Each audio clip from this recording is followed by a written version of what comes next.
Hello friends, कैसे हैं आप सब। आशा है अच्छे ही होंगे दोस्तों। बहुत तैयारियां ज़ोर शोर से शुरू हो चुकी हैं रीट और राजस्थान पुलिस के लिए। तो फ्रेंड्स,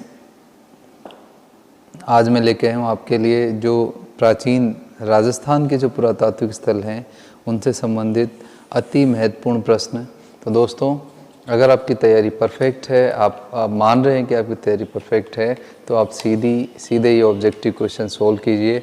और यदि आपको लगता है कि कुछ और थोड़ी ज़रूरत है, तो दोस्तों आप मेरे जो वीडियो हैं, ये वीडियो 3 जो वीडियो हैं ये आप देखें, उसके बाद में ये सॉल्व करेंगे तो निश्चित रूप से आपके सारे क्वेश्चन सही होंगे। तो फ्रेंड्स, चलते हैं। पहला क्वेश्चन, कालीबंगा को सिंधु घाटी सभ्यता की तीसरी राजधानी किसने कहा। बहुत महत्वपूर्ण प्रश्न है फ्रेंड्स, और ये रिपीट भी हो रहा है क्योंकि मैंने भारत के जीके में भी ये बनाया था टॉपिक। तो यहाँ आंसर होगा दशरथ शर्मा। ठीक है फ्रेंड्स। नेक्स्ट क्वेश्चन, दोहरी रक्षा प्राचीर के साक्ष्य, माफ़ कीजिएगा, साक्ष्य कहाँ से प्राप्त होते हैं। तो ऑप्शंस हैं कालीबंगा, पीलीबंगा, धोलावीरा और बागोर। तो दोस्तों, दोहरी प्राचीर के साक्ष्य प्राप्त होते हैं कालीबंगा से। ठीक है फ्रेंड्स। यहाँ क्या था कि जो प्राक हड़प्पा स्थल था, एक प्राक हड़प्पा स्थल मिलता है, वहाँ के जो लोग हैं उन्होंने एक परकोटा बनवा रखा था और वापस से उसको बनवाया, एक और परत, एक और जो बाहरी उसके एक परकोटा और बनवाया। इस प्रकार से दोहरी रक्षा प्राचीर के जो साक्ष्य हैं वो कालीबंगा से मिलते हैं दोस्तों। पीलीबंगा भी हनुमानगढ़ में है। धोलावीरा से जल संग्रह के साक्ष्य मिलते हैं। बागोर प्राचीनतम पशुपालन और कृषि से संबंधित स्थल है। ठीक है दोस्तों, अगले क्वेश्चन पे चलते हैं। बेलनाकार मुहर एवं भूकंप के साक्ष्य किस सैंधवकालीन सभ्यता से प्राप्त होते हैं। यहाँ मैंने 2 इम्पोर्टेंट क्वेश्चंस को एक जगह ऐड किया है। देखिए, बेलनाकार मुहर और भूकंप दोनों के साक्ष्य कहाँ से मिले हैं। तो दोस्तों, कालीबंगा, पीलीबंगा, आहड़ और राखीगढ़ी।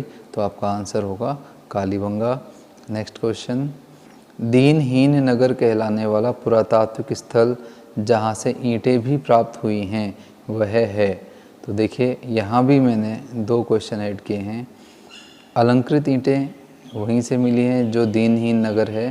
तो धोलावीरा, हड़प्पा, मोहनजोदड़ो और कालीबंगा। तो दोस्तों, आपका यहाँ आंसर होगा कालीबंगा। इसे दीनहीन नगर इसलिए कहते हैं क्योंकि यहाँ मुख्यतया अधिकांश कच्ची ईंटों का प्रयोग हुआ है, अतः इसे दीनहीन नगर भी कहते हैं। अगला क्वेश्चन, ताम्रयुगीन सभ्यताओं की जननी गणेश्वर को कहा जाता है, तो ताम्र नगरी किसे कहा जाता है। तो जननी तो कहते हैं दोस्तों गणेश्वर को, वेरी इंपॉर्टेंट क्वेश्चन। तो ताम्रवती नगरी किसे कहेंगे। ताम्रवती नगरी कहेंगे आहड़ को। ठीक है फ्रेंड्स। नेक्स्ट, एक यूनानी मुद्रा जिस पर एक और त्रिशूल और एक और यूनानी देवता अपोलो का चित्र है कहाँ से प्राप्त होता है। तो आपके ऑप्शंस है कालीबंगा, गणेश्वर, पीलीबंगा, आहड़। तो आपका आंसर होगा आहड़। ठीक है फ्रेंड्स, आहड़ से ये साक्ष्य प्राप्त हुए हैं और उदयपुर में है ये स्थल। 7वां क्वेश्चन है, सामूहिक आवास जो कि आहड़ से प्राप्त होते हैं किस साक्ष्य के आधार पर बताए गए हैं। देखिए, ये बहुत अच्छा प्रश्न है दोस्तों। यानी इसमें आपको ऑप्शंस भी वो मिलेंगे जो सारे आहड़ में मिलते हैं। ये जो जितनी भी आप ऑप्शंस में देख रहे हैं, गोरेकोट, यूनानी मुद्रा, सामूहिक चूल्हे और तांबे के ढेर। तो कौन सा ऐसा साक्ष्य है जिसके आधार पर हम ये कह सकते हैं कि सामूहिक आवास था। तो दोस्तों, यह था सामूहिक चूल्हे। जी हाँ दोस्तों, एक घर में 5-6 चूल्हे मिले हैं एक साथ, जिससे पुष्टि होती है कि यहाँ सामूहिक भोज होता था या सामूहिक आवास के साक्ष्य मिलते हैं। अगला प्रश्न है, कुषाणकालीन कटोरा कहाँ से प्राप्त हुआ है जिसके दोनों ओर पुरुष की आकृति के कुंदे लगे हुए हैं। तो कुषाणकालीन कटोरा तो कुषाण वंश का कटोरा था दोस्तों। तो यहाँ जो आपका आंसर होगा वो है रंग महल। इसके दोनों तरफ पुरुष की आकृति के कुंदे लगे हैं, तो आपका आंसर होगा रंग महल। तो दोस्तों, 9वां क्वेश्चन है आपके लिए, बेमेल युग में छाटना है। पहला ऑप्शन है कालीबंगा ब्रजवासी लाल, दूसरा आहड़ अक्षय कीर्ति व्यास, तीसरा रंगमहल रत्नचंद्र अग्रवाल और चौथा गणेश्वर रत्नचंद्र अग्रवाल। तो दोस्तों, बाकी सभी उत्खननकर्ता संबंधित स्थल के सही है। रंग महल का यहाँ गलत है, रंग महल का हन्ना रेड्डी के नेतृत्व में हुआ था। अगला क्वेश्चन देखते हैं, भारत में कृषि व पशुपालन के प्राचीनतम साक्ष्य, जैसे कि मैंने अभी ऊपर जिक्र किया, आहड़, कालीबंगा, बागोर और रंग महल में से कौन सा उत्तर होगा फ्रेंड्स? बागोर। ओके फ्रेंड्स, चलो आगे चलते हैं। भारत में प्राचीनतम कुष्ठ रोग के प्रमाण के साक्ष्य कहाँ से मिलते हैं? तो कुष्ठ रोग का प्रमाण कहाँ से मिलता है फ्रेंड्स? ऑप्शन है बालाथल, पीलीबंगा, बागोर और गणेश्वर। तो आपका आंसर होगा बालाथल। यहाँ मैंने बहुत अच्छे से आपको याद करवाया था, आजकल एक मूवी चल रही थी, उसमें बाला सॉन्ग चल रहा था। तो बाला का जो भवन था दोस्तों, बहुत विशाल भवन था, और बाला को लास्ट में अंत में क्या हो गया था? कुष्ठ रोग। तो इस प्रकार से ये हम स्ट्रिक से ये तीनों चीज़ें एक साथ याद कर सकते हैं। अगला क्वेश्चन है, पीलीबंगा पुरातात्विक स्थल किस जिले में है? केवल जिला बताना है। ऑप्शन है हनुमानगढ़, गंगानगर, जोधपुर और जयपुर। तो आपका ऑप्शन होगा हनुमानगढ़। तो कालीबंगा और पीलीबंगा दोनों स्थल दोस्तों यही हैं। अगला क्वेश्चन, राजस्थान के संदर्भ में सभी पुरातात्विक स्थलों में से तांबे की शुद्धतम उपकरण कहाँ से मिलते हैं? तो देखिए, ताम्र उपकरण तो लगभग हर जगह मिल रहे हैं या बहुत सारी जगह मिलते हैं, लेकिन क्वेश्चन ये है कि शुद्धतम उपकरण। तो देखिए, ऑप्शन है आहड़, कालीबंगा, बागोर और गणेश्वर।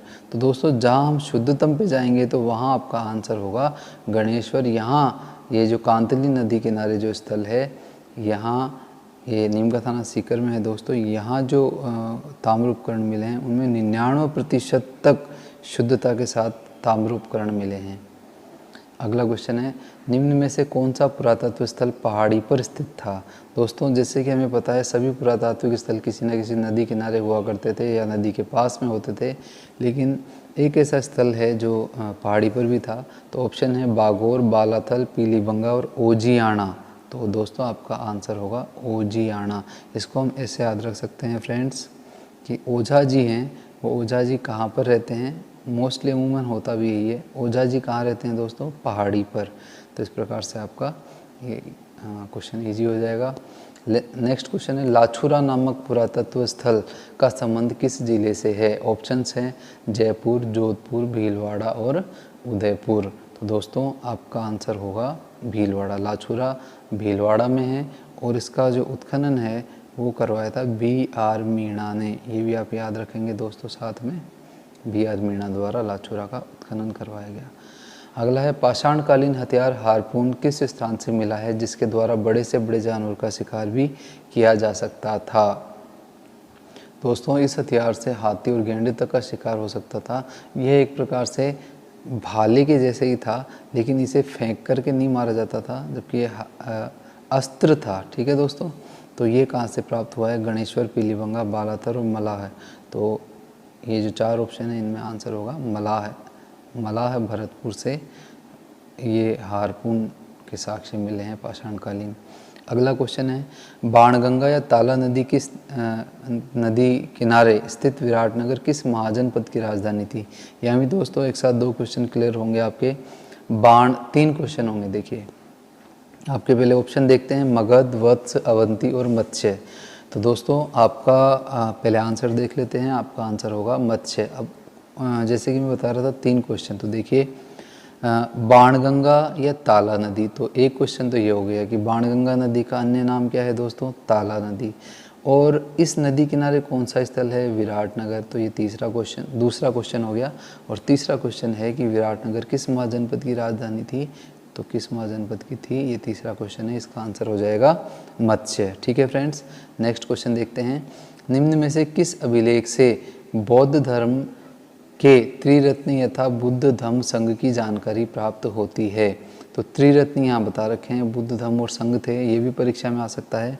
तो आपके ऑप्शन है सारनाथ, भाब्रू, भीतरी और एरण। कौन सा अभिलेख या शिलालेख जिससे ये मिलता है? तो दोस्तों, आपका आंसर होगा यहाँ भाब्रू शिलालेख। ये विराटनगर से मिलता है और बहुत ज़्यादा मात्रा में जो मौर्यकालीन और महाभारतकालीन यहाँ सामग्रियाँ प्राप्त होती हैं दोस्तों। भीम डूंगरी जो है ये तो है महाभारतकालीन स्थलों के लिए प्रसिद्ध। और बीजक की जो पहाड़ी है, यह पहाड़ी जो मौर्यकालीन या बुद्ध धर्म से संबंधित अवशेष हैं उनके बारे में ये सारे साक्ष्य बीजक की पहाड़ी से मिलते हैं। अगला क्वेश्चन देखते हैं, बीजक की पहाड़ी, भीमसेन डूंगरी, मोती डूंगरी आदि स्थान किस पुरातात्विक स्थल से संबंधित हैं? परीक्षा में ये प्रश्न आया हुआ है फ्रेंड्स। गणेश्वर, बालाथल, आहड़ और विराटनगर, जैसे कि अभी ऊपर हमने ये पढ़ लिया है, तो आंसर हो जाएगा विराटनगर। अगला क्वेश्चन देखते हैं, विराटनगर पर किस विदेशी आक्रांता द्वारा आक्रमण किया गया? बहुत अच्छा प्रश्न है फ्रेंड्स ये। आपके ऑप्शंस हैं कनिष्क, महमूद गजनवी, मिनांडर और मिहिर कुल। तो दोस्तों यहाँ आंसर हो जाएगा मिहिर कुल। ठीक है दोस्तों, ये विदेशी आक्रांता था। महमूद गजनवी तो बाद में आता है, तो इसका कोई यहाँ संबंध नहीं होगा। और कनिष्क भी नहीं है, क्योंकि कनिष्क तो स्वयं महायान धर्म का प्रचारक था। तो मिनांडर एक यूनानी राजा था। तो मिहिर कुल जो है, इसने यहाँ पर आक्रमण किया और बौद्ध मंदिर और जो भी निर्माण था उसे ध्वस्त किया। अगला क्वेश्चन है, विराटनगर का भ्रमण किस चीनी यात्री द्वारा किया गया था जिसने 8 बौद्ध मठ का विराटनगर में होना बताया है? फायान, इत्सिंग, हेनसांग और चाउ जुकुआ। ठीक है फ्रेंड्स, आपका ऑप्शन, आपके ये ऑप्शंस हैं, तो आपका आंसर हो जाएगा फ्रेंड्स यहाँ हेनसांग। ठीक है, हेनसांग जो है ये हर्ष के काल में आया था दोस्तों। हर्ष के काल में ये भारत आया था, तो है से है आप बिल्कुल इजीली कनेक्ट कर सकते हैं। 634 ईस्वी में यह यहाँ आया था विराटनगर, और इसने कहा है कि जब ये यहाँ आया तो इसने ये वर्णन किया है कि 8 उस समय मठ तत्कालीन समय में थे। दोस्तों यह जब गया था उस समय में जो आक्रमण है, जो अभी जैसे कि मैंने बताया, मिहिर कुल के द्वारा आक्रमण करने के बाद में हेनसांग वहाँ पहुँचता है देखने के लिए उन स्थलों को। इस प्रकार से हेनसांग ने 8 जो है ये मठ बताए हैं। अगला क्वेश्चन है, बेमेल युग्म छांटिए। पहला है नगर टोंक, दूसरा नौह भरतपुर, तीसरा है बरौर हनुमानगढ़ और चौथा है भीनमाल जालोर। तो दोस्तों बेमेल छांटना है, जो गलत है वो छांटना है। तो यहाँ देखिए नगर जो है वो टोंक में है, सही है। नौह जो है भरतपुर में है। बरौर दोस्तों हनुमानगढ़ में नहीं है, भीनमाल जालोर में है। तो आपका ऑप्शन हो जाएगा बरौर। नेक्स्ट, लोहे की प्राचीन भट्टियों के साक्ष्य सुनारी से प्राप्त हुए हैं। यह स्थल किस नदी किनारे स्थित था? सरस्वती, बाणगंगा, कांतली और तालगंगा। तो दोस्तों सुनारी से प्राचीनतम लोहे की भट्टियों के साक्ष्य मिले हैं। यह वेरी इंपॉर्टेंट क्वेश्चन है, ये आपको याद होगा, इसलिए मैंने इस क्वेश्चन को थोड़ा सा और चेंज किया है। तो यहाँ आपका आंसर हो जाएगा कांतली नदी। जो प्रसिद्ध ताम्र सभ्यता गणेश्वर है दोस्तों, जैसे कि अभी ऊपर मैंने बताया, तो वह भी कांतली नदी किनारे ही स्थित था। फिर है, निम्न में से कौन सा पुरातत्व स्थल लोहकालीन नहीं है? तो दोस्तों लोहकालीन नहीं है सुनारी, बूढ़ा पुष्कर, जोधपुरा और चक 84। तो दोस्तों लोहकालीन नहीं है, यहाँ ये ध्यान देना है आपको। तो 3 लोहकालीन हैं, एक नहीं है। तो आपका ऑप्शन होगा बूढ़ा पुष्कर, यह पाषाणकालीन स्थल है। बाकी सुनारी, जोधपुरा दोस्तों जयपुर में है, याद रखिएगा, कन्फ्यूजन नहीं होना चाहिए। और चक जो है ये गंगानगर में है, यह लोह स्थल हैं। बाकी बूढ़ा पुष्कर है, तो इसका उत्तर बूढ़ा पुष्कर हो जाएगा। तो दोस्तों इस प्रकार से हमने महत्वपूर्ण 24 प्रश्नों के साथ साथ इनके साथ साथ कुछ जो साथ में कुछ प्रश्न और तैयार होते हैं, तो अति महत्वपूर्ण प्रश्नों का इसमें समावेश है। दोस्तों अगर आपको वीडियो अच्छा लग रहा है तो चैनल को सब्सक्राइब कीजिए, और बेहतर रिजल्ट्स के लिए आप पहले वीडियो देखें, और उससे भी पहले मैं कहूँगा स्क्रीनशॉट के जो लिंक्स हैं वो देखें, उनको पढ़ें, और उसके बाद में वीडियो देख करके आप एक्सरसाइज सोल्व करेंगे तो निश्चित रूप से दोस्तों जो आपके रिजल्ट्स हैं वो बहुत ही शानदार आएंगे, और आपको जो नॉलेज है वो निश्चित रूप से बढ़ेगा। तो आज के लिए बस इतना ही। Thanks for watching. वंदे मातरम। जय हिंद।